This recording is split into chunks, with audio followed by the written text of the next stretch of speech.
ഇവനെയൊക്കെ വെടിവെച്ച് കൊണ്ട സമയം കഴിഞ്ഞുള്ള കാര്യം പറയും. പൊതുശല്യമാണ്. വീട്ടുകാർക്കും നാട്ടുകാർക്കും എല്ലാവർക്കും ശല്യം.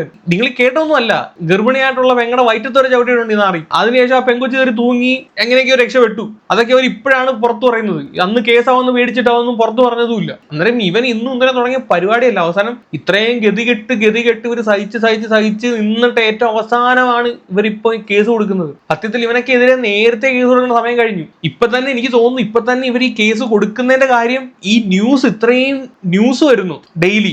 വീട്ടുകാരെ തന്നെ ഇത് അടിച്ചു കയറ്റിയിട്ട് മക്കൾ കൊന്ന ന്യൂസ് വരുന്നു. ഇതൊക്കെ കണ്ട് പേടിച്ചിട്ടാണ് ഇവർ ഇത് കൊടുത്തത്. അല്ലെങ്കിൽ മിക്കവാറുള്ള മാതാപിതാക്കൾ ഈ മാതിരി പരിപാടിക്ക് നിൽക്കത്തില്ല, നാണക്കേട് വന്നിട്ട്. ഈ നാണക്കേടും മക്കളുള്ള സ്നേഹമൊക്കെ വെച്ചിട്ട് ഇരിക്കുന്ന ആൾക്കാരുടെ അടുത്ത് എനിക്ക് ഒറ്റ കാര്യം പറയാനുള്ളൂ. ജീവന് ഭയം ഉണ്ടെങ്കിൽ, ഈ ഭൂമിയെ നിങ്ങൾക്ക് ജീവിക്കണമെങ്കിൽ, ഇങ്ങനെയുള്ളവന്മാർ നിങ്ങളുടെ വീട്ടിലുണ്ടെങ്കിൽ അത് ആരാണെങ്കിലും കൊണ്ടുപോയി കേസ് കൊടുക്കുക. പിന്നെ വേറൊരു കാര്യം, ഈ ഒരു കാര്യത്തിൽ നമ്മുടെ നിയമം ഭയങ്കര മോശമാണ്. ഇങ്ങനെയുള്ളവന്മാരൊക്കെ പിടിച്ചു കഴിഞ്ഞിട്ട് ഇവന്മാരെ പുറത്തിറങ്ങും, സിമ്പിളായിട്ട് പുറത്തിറങ്ങി നടക്കും.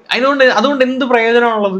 ഒന്നെങ്കിൽ ഇവന്മാരെ വല്ല ഡി അഡിക്ഷൻ സെന്ററിലാണ് കൊണ്ടിട്ട് ഇവരൊന്നും യൂസ് ചെയ്യുന്നില്ല എന്ന് ഉറപ്പ് വരുത്തിന് ശേഷം നാളോട്ട് ഇറക്കി വിട്ട്. അല്ലെങ്കിൽ ഇവരൊക്കെ ശല്യമാണ്, ഇതിങ്ങനെ സ്പ്രെഡ് ആയിക്കൊണ്ടിരിക്കുകയാണ്. അത് പറയാൻ കാര്യം എന്താണെന്ന് വെച്ച് കഴിഞ്ഞാൽ, നമ്മുടെ നാട്ടിൽ ഇപ്പൊ ഈ മയക്കുമരുന്ന് സ്പ്രെഡ് ആവുന്നതില്ല MLM പരിപാടി ഉണ്ടല്ലോ. ആദ്യം ഒരുത്തിനെ ചേർക്കുക, അതിന്റെ അടി രണ്ടുപേരെ ചേർക്കുക, അതിന്റെ അടി രണ്ടുപേരെ ചേർക്കുക. ആ ഒരു ഇവന്മാര് പോലും അറിയാതെ ഇവന്മാര് ഒരു MLM പരിപാടി പോലാണ്. ആദ്യം ഒരുത്തൻ പോയി അടിച്ചിട്ട് ഇവൻ കച്ചവടം തുടങ്ങും. ഈ കച്ചവടം തുടങ്ങിയിട്ട് ഇവൻ താഴെയുള്ള കുറെ അമ്മമാർക്ക് സപ്ലൈ ചെയ്യും. അവന്മാരും പിന്നെ കച്ചവടം തുടങ്ങും. കാര്യം വെച്ചാൽ ആദ്യം അടിക്കുന്നവരെ കച്ചവടം തുടങ്ങുക, പൈസയും കിട്ടും, അടിക്കുകയും ചെയ്യാം, വേറെ പണിക്കും പോകണ്ട. ഇത് മാത്രം പരിപാടി. മേടിക്കാനും ആളുണ്ട്, ചോദിക്കുന്ന പൈസയും കിട്ടും. മനസ്സിലായോ?